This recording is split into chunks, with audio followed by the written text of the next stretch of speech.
The Cascadia subduction zone is a long fault line between tectonic plates off the west coast of the U.S. The Juan de Fuca plate to the west is sliding under the North American plate to the east.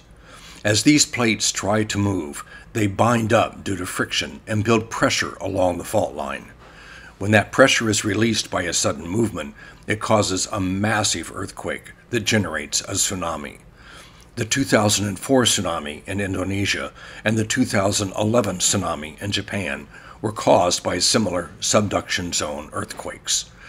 Geologists have proven that the Cascadia subduction zone has caused at least 40 major earthquakes over the years. These quakes happen every 245 years on average. It has been 321 years since the last one. When the next Cascadia subduction zone earthquake generates a tsunami, it will hit the coast in about 20 minutes. Then the tsunami will travel up the Straits of Juan de Fuca and will severely damage Port Angeles 1 hour and 15 minutes after the quake. Sequim Bay, Discovery Bay, and Port Townsend will be hit and inundated after 1 hour and 47 minutes. Highway 101 along the north end of Hood Canal will likely be wiped out 2 hours and 35 minutes after the earthquake. The south end of Hood Canal will be inundated 3 hours after the initial earthquake. At this point, the Olympic Peninsula will be isolated as bridges, marinas, ferry terminals, and roads are either severely damaged or completely destroyed. Our sole remaining transportation resource will be the Jefferson County International Airport.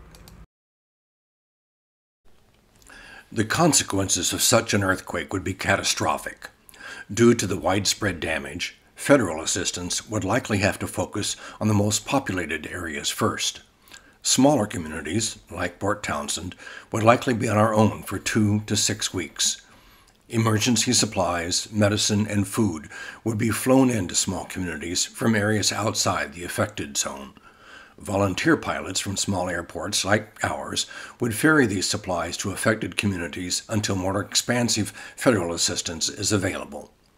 Disaster airlift response teams and emergency volunteer Air Corps pilots have been flying emergency response exercises for several years, and our flights are embedded in county emergency response plans. These images are from some of those exercises.